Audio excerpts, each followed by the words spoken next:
Which Christmas story is it that you resonate with, and what does it do for you? One of my favorite Christmas stories comes out of Spain.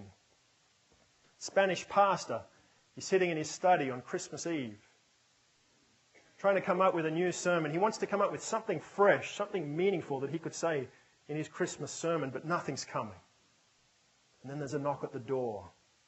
He goes down, answers the door, and finds a woman who's distraught at his front door, sobbing. And through her tears, he manages to find her story, which is that her son has been arrested. He's being held at the police station. She asks the pastor, would you come with me down to the police station, see if you can talk to them for me? He agrees and goes with her. They spend some time with the police, the end result of which is that the son will not be released and will spend Christmas in prison. The woman is devastated. You know what that would be like. You can imagine that.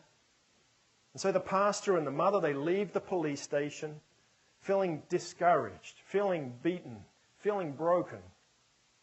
They leave that police station and walk back through the snow-drenched streets of Barcelona. As they're walking, they see up in front of them, about 30 yards ahead, a very small figure.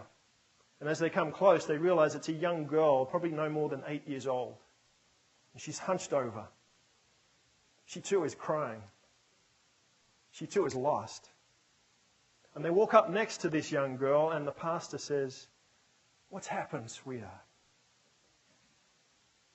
She says, I got lost. And my mum's always been telling me, I got to walk with Jesus. So I went into the church, and I found the baby Jesus, and here I am carrying it. I'm carrying the baby Jesus because Mama says I got to walk with Jesus.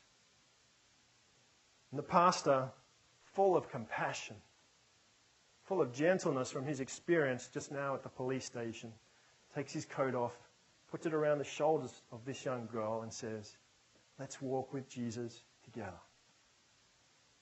And so they walk through the streets of Barcelona, a pastor, a mother, an 8-year-old girl carrying the baby Jesus from the church nativity scene. And they walk through the streets together. Now, to me, that is a Christmas story with all the elements of life and humanity. A discouragement followed by a moment of hope. A setback followed by a moment of community. Despair followed by the possibility that when people share their humanity, incredible things happen. Magical things happen. Things that are far more incredible than a virgin birth or a star in the sky. Where people rise above the challenges and find a way forward. And maybe the language in that story is a little old-fashioned for you, maybe a little sentimental for you, but take the sentiment of the story and take it with you through Christmas. Which Christmas story are you resonating with this year?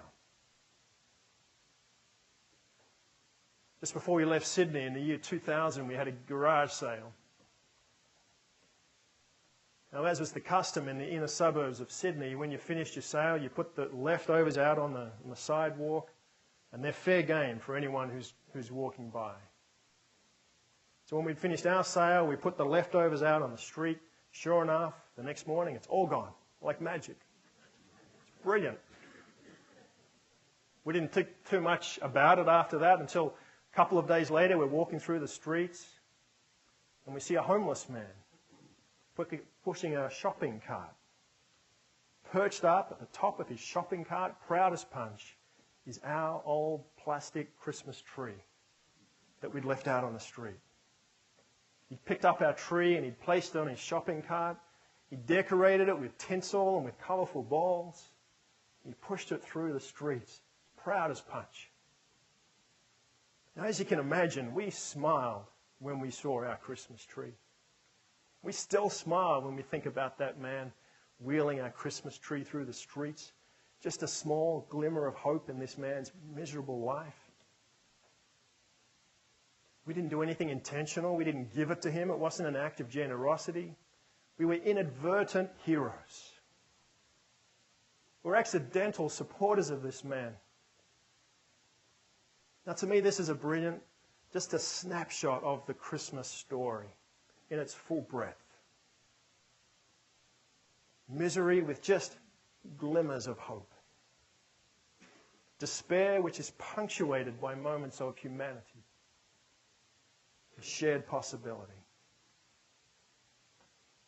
There's a lot of talk about a war on Christmas. So-called war on Christmas. Let me talk more about that next week because we're coming close to the hour of 11. But at this point, let me just say that no matter what your religious background, no matter what your political perspective, there are things that draws us all together, that cross all those boundaries of difference. Let this Christmas be a time where you step beyond those things that divide and into all those things that unite. Let this Christmas be a time where you step beyond the memories that haunt you, heal them, and become one again with your family.